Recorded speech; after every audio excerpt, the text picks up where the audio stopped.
Então, eu acredito que uma coisa que nós deveríamos compreender é essa diferença entre Estado e governo. O Estado, ele tem um aspecto mais amplo, ele tem um caráter permanente e é composto por instituições, tanto o legislativo, quanto o executivo, quanto o judiciário. Beleza?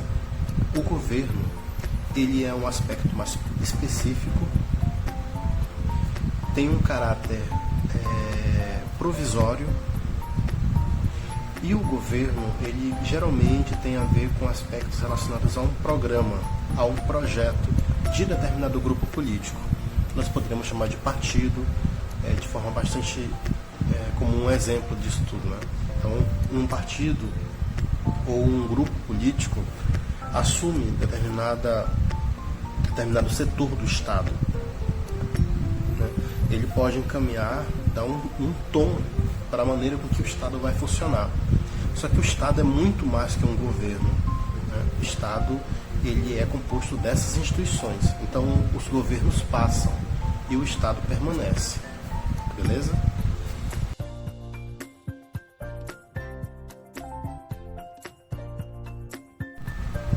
Democracia.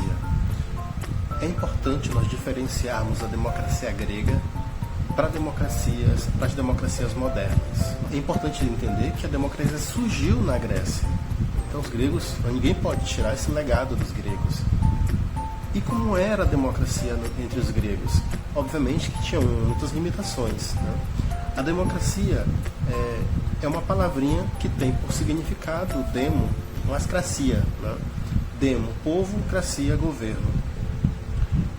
Então, a Grécia Antiga é a responsável pela democracia, pelo surgimento da própria democracia. Entretanto, a democracia na Grécia, ela tinha os limites, porque, na verdade, era uma democracia direta, as pessoas poderiam participar e ajudar a tomar as decisões, né, junto à maneira com que se tomavam as decisões no Estado grego, democrático grego. Entretanto, somente algumas pessoas poderiam participar, homens livres e homens ricos, né, que tinham propriedades. Era essa a característica da democracia grega. Entretanto, de lá para o mundo moderno, houve muitas mudanças históricas, efetivamente. Então, no século XVII, no século XVIII, começam a ocorrer mudanças no mundo, né? Aí você vai encontrar, já no período moderno, um fenômeno chamado iluminismo, que vai influenciar outras formas de organização, né? Então, você vai perceber, por exemplo, o iluminismo influenciando a Revolução Francesa. Lemas da Revolução Francesa: liberdade, fraternidade, igualdade. Todo mundo já sabe disso, mas isso aí é muito estudado já durante o período do ensino fundamental. Tranquilo. Essa possibilidade de uma nova forma de organização do Estado, nós chamamos hoje de democracias liberais. Elas começam a surgir a partir desses fenômenos de revolução. Então, democracia grega, democracias liberais, né? As democracias liberais, elas não são democracias diretas, elas são democracias indiretas, né? São as chamadas democracias representativas.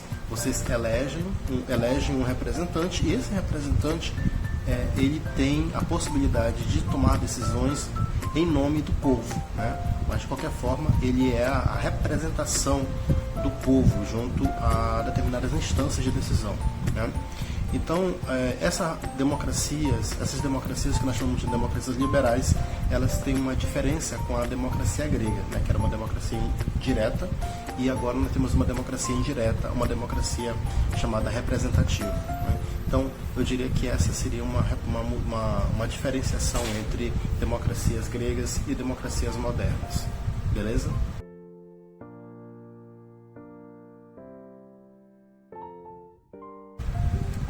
Mais recentemente, nós temos a constituição de uma outra forma de democracia, que é muito mais recente.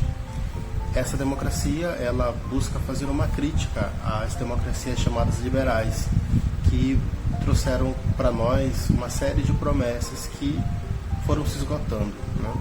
Essa democracia nós chamamos de democracias participativas. É uma tentativa, né, de dialogar uma outra forma de organização desse Estado, né, que leve em consideração as populações, né? Então você vai encontrar organizações relacionadas à tentativa, né, de fazer com que a população participe mais, né, através de plebiscitos. Isso na Constituição brasileira está muito colocada, através de referendo, através de iniciativa legislativa popular.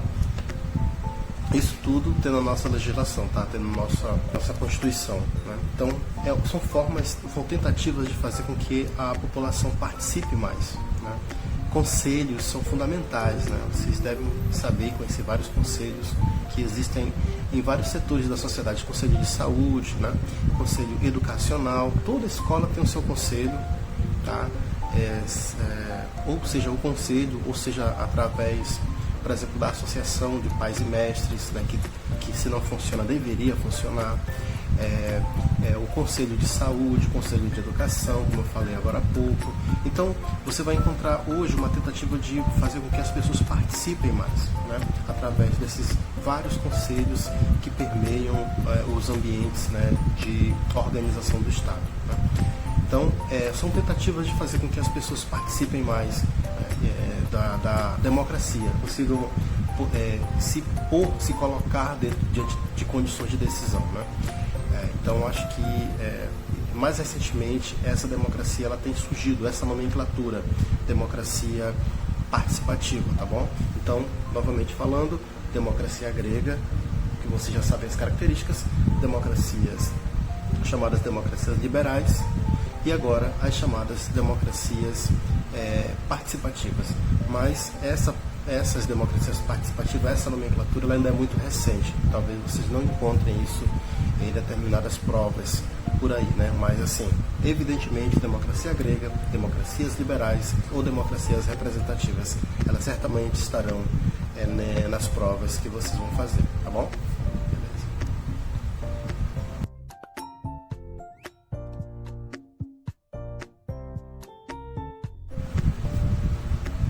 Mas você poderia perguntar, mas como surgiu tudo isso? Como surgiu o Estado? Bom, isso é um debate interessante. Afinal das contas, você passa ali em frente da sua Assembleia Legislativa, em frente da Câmara dos Vereadores, em frente da Prefeitura da sua cidade, e você pode se perguntar, né, como, afinal das contas, nós chegamos onde estamos agora? Bom, eu poderia afirmar a você que nós temos pelo menos duas grandes teorias que fazem entender o surgimento, o motivo pelo qual surgiu o Estado, né? Isso vai trazer certamente algumas divergências no olhar, tá bom? De um lado você vai encontrar um autor chamado Hobbes, né? Thomas Hobbes, que acredita que o Estado surgiu a partir de uma necessidade, né?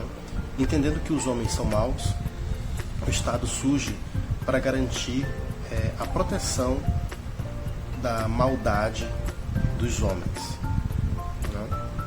Então, o Estado surge por um motivo bastante interessante. Então, isso acaba até justificando a existência do Estado, né? O Estado existe por uma causa que é interessante, né? Que é boa, que é interessante, porque ele nos protege contra a maldade do outro, né? Já que os homens são maus. Daí a famosa frase de Thomas Hobbes: o homem é o lobo do homem, né? Se você deixar os homens e abandoná-los sem regras, vai dar treta, né? Então é interessante pensar essa leitura do que o Hobbes vai fazer. Obviamente que a teoria do Hobbes é bastante prolongada, tem uma série de consequências, mas para nós serve essas características que eu coloquei aqui. Por outro lado, você vai encontrar o outro autor chamado Jean-Jacques Rousseau.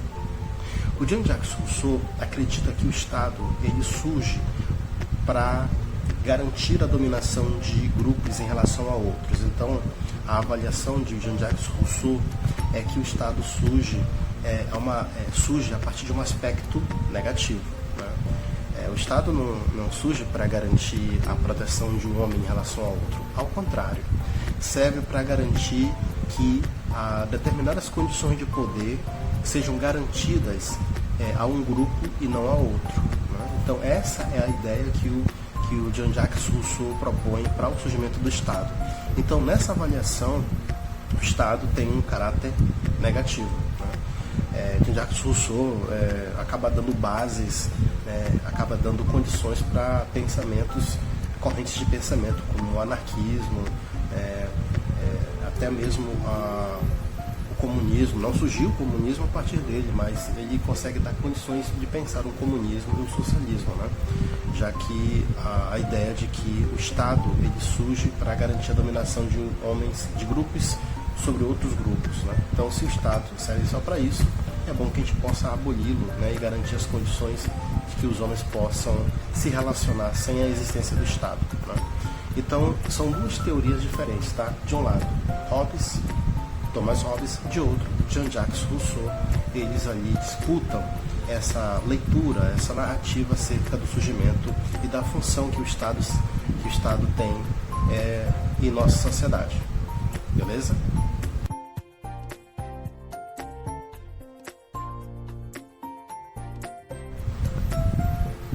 Mas afinal, quem dá o poder ao Estado? De onde vem esse poder soberano que o Estado tem? Olha, aí nós temos pelo menos duas teorias importantes que eu poderia citar para vocês, aí vocês podem ver outras também que estão por aí, né? Uma que vigorou durante muito tempo nas sociedades ocidentais tem a ver com a teoria do direito divino, né? A ideia de que o poder que o Estado possui tem origem em Deus, né? Isso foi muito, muito importante durante o período medieval, né? Você deve lembrar que um rei só era rei, um príncipe só era príncipe se ele tivesse o apoio da igreja, né?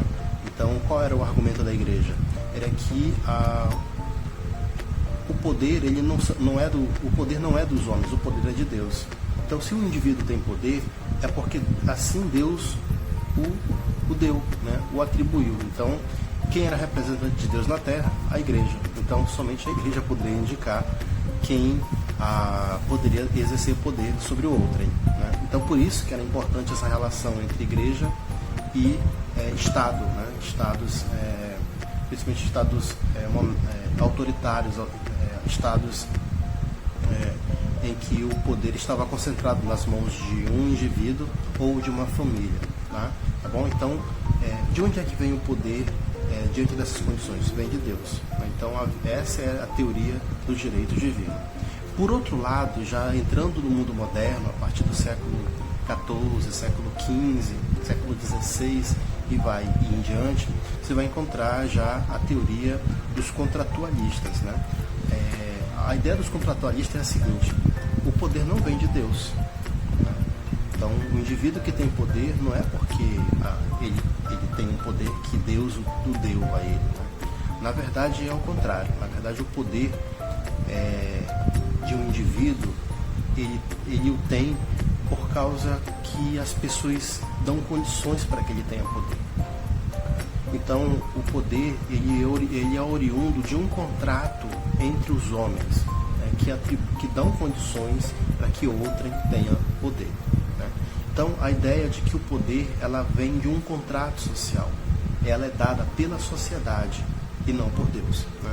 Então, essa teoria dos contratualistas, ela vai de encontro às teorias do direito divino. Então, a partir desse momento, as pessoas acreditam que, na verdade, o poder ele é fruto de um contrato. Se ele é fruto de um contrato, então o rei não tem um poder por si, né? O poder que ele tem é dado pelo povo e não por Deus. E se ele cometeu algum equívoco, ele pode cair. Então, os contratualistas fazem uma revolução na ideia do direito relacionado ao Estado. Beleza?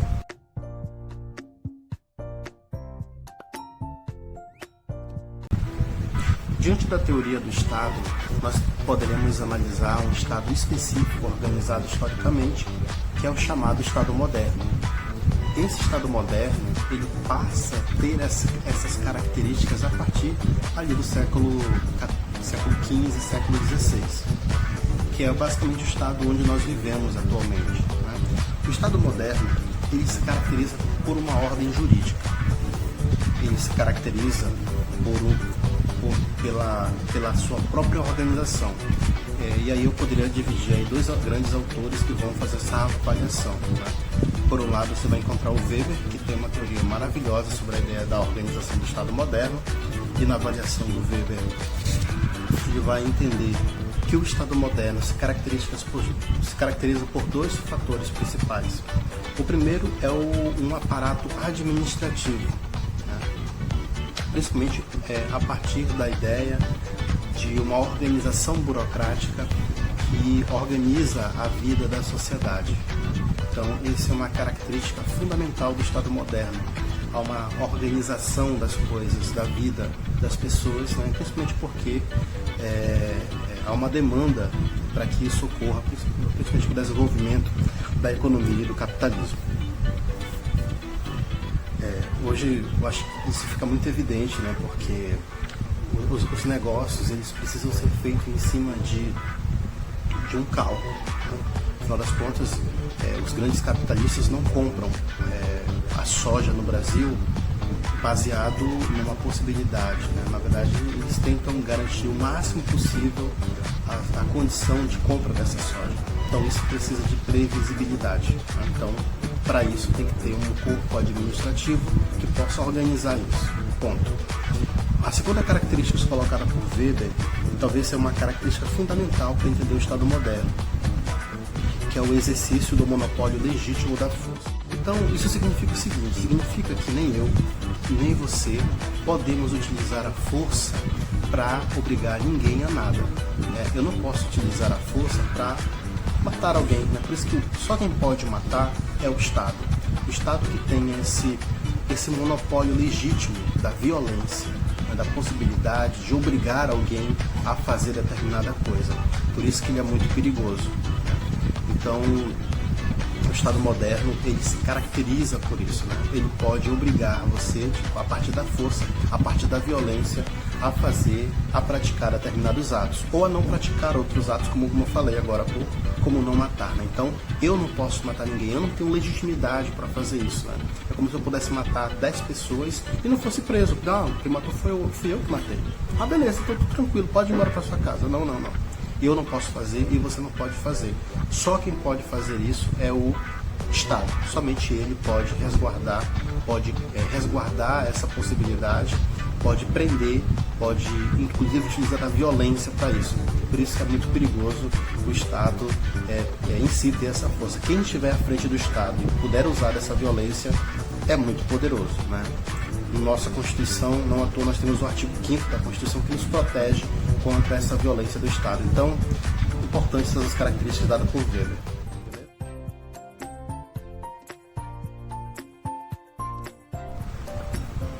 Diante da teoria weberiana, é muito importante citar que o Weber ele faz uma classificação das formas de dominação bem interessante. Ele vai falar que, por exemplo, existe a dominação legal, né, que é a partir das leis. Existe a dominação carismática, que é a partir de uma espécie de característica do líder e da liderança. E existe a dominação tradicional, que é dada pelos costumes, né? Então, um indivíduo, um grupo, ele domina outro grupo porque sempre foi assim, né? Há uma leitura nesse aspecto, né? Então, são 3 formas de dominação. O Weber analisa que a maneira com que o Estado moderno mantém a sua dominação é a partir principalmente a partir da forma legal, né? É a partir das leis, né? Então, um policial, um médico que atua no Estado, um professor que atua no Estado, ele tem uma dominação legal, né? Você o respeita, você obedece determinadas demandas dadas por esses profissionais. Não necessariamente você precisa gostar dele, e não porque ele precisa ter todo um carisma, toda uma característica de influenciador. Não. E também ele não precisa necessariamente sempre estar ali. Você pode ter conhecido recentemente essa autoridade. Isso não caracteriza necessariamente, não significa que você vai obedecer. Ao contrário, você vai obedecer essas autoridades porque é uma lei, entende? Então, Weber teve um olhar interessantíssimo sobre o Estado moderno, demonstrando que esse Estado atua principalmente diante da dominação legal, né? Então você não precisa gostar de Fernando Henrique Cardoso, você não precisa gostar de Lula, você não precisa gostar de Dilma, você não precisa gostar de Bolsonaro. Você tem que obedecer porque está escrito na lei que eles assumiram ou estão assumindo o cargo de presidente, né? Entende? Então isso é muito diferente, né? Você não precisa gostar, mesmo que você não goste desses indivíduos, mesmo que você não goste do diretor da tua escola, do diretor do hospital, se eles são funcionários públicos, se eles estão atuando no âmbito público diante do Estado, eles são representantes do Estado. Então, é uma obrigação sua garantir que esses profissionais tenham condições de atuação e que eles possam ter a autoridade legítima de dizer o que você pode e o que não pode fazer. Obviamente, diante das condições da lei, tá bom? A própria lei é a única que pode dizer o limite do alcance de uma demanda, de uma ordem, de um policial, de um professor, de um presidente. A própria lei fala isso, né? Eles não têm um poder todo dentro de si, né? Eles têm limites que está escrito na própria lei, tá bom? Então por isso que o Weber vai falar que a dominação existente nas sociedades modernas, né, no Estado moderno, se dá principalmente, mas não somente, mas principalmente a partir da dominação legal, beleza? Ou seja, a partir da lei, não, tá bom? É só isso. Valeu.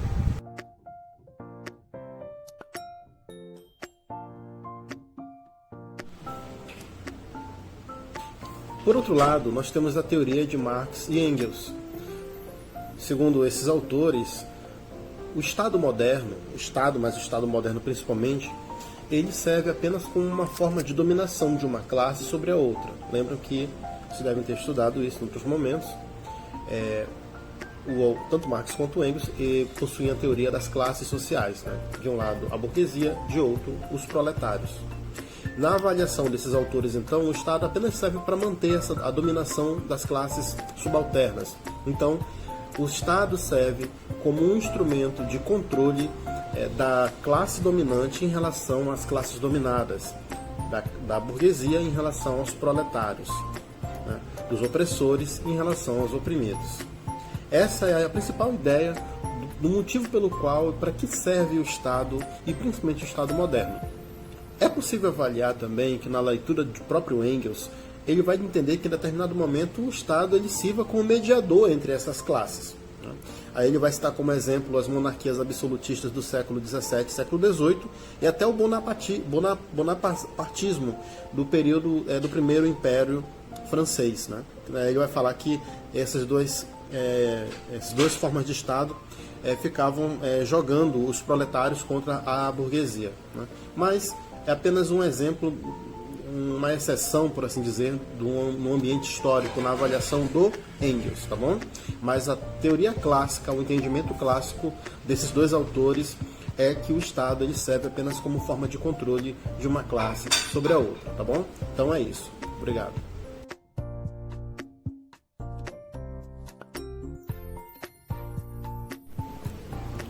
Mas afinal, de onde vem a classificação esquerda, direita, centro?